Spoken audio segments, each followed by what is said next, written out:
Bonjour à tous, je suis Tom le jardinier.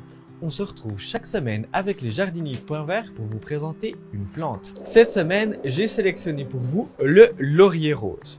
Son petit nom latin, Nerium oleander. Cette plante d'origine méditerranéenne a un feuillage persistant. Elle est surtout très décorative par ses fleurs.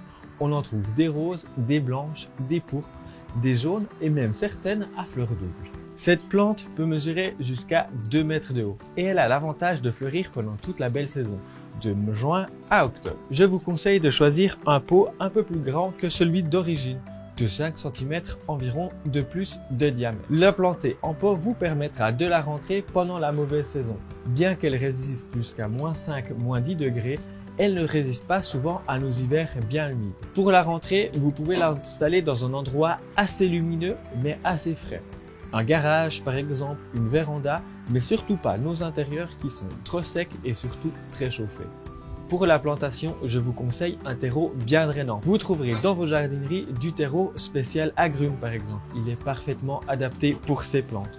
Vous pouvez aussi rajouter du sable à du terreau ordinaire, universel. Ça lui conviendra parfaitement. L'important, c'est que l'eau ne stagne pas. On peut souvent voir apparaître des feuilles jaunes sur notre laurier rose. C'est souvent dû à un manque d'eau ou souvent un manque d'engrais, voire même les deux. Pour éviter ça, je vous conseille d'arroser votre plante avec un engrais pour plantes fleuries tous les 10 jours pendant toute la belle saison. Ainsi, on évitera ce phénomène. Mon astuce qui fait toute la différence, c'est de pailler au pied de nos plantes. Ajoutez par exemple quelques centimètres de paillis de miscanthus, de lin ou même de chanvre. Ce paillage va permettre de créer une zone un petit peu humide au pied de la plante, mais sans l'eau stagnante. Côté entretien, une bonne taille une fois par année lui suffit.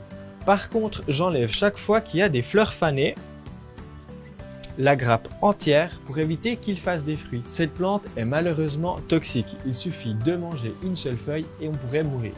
Par contre, je conseille de la planter hors de portée des enfants. Voilà, vous n'avez plus d'excuses pour ne pas avoir la main verte. Si vous avez la moindre question, rendez-vous dans les jardineries Point Vert pour les poser à un vendeur.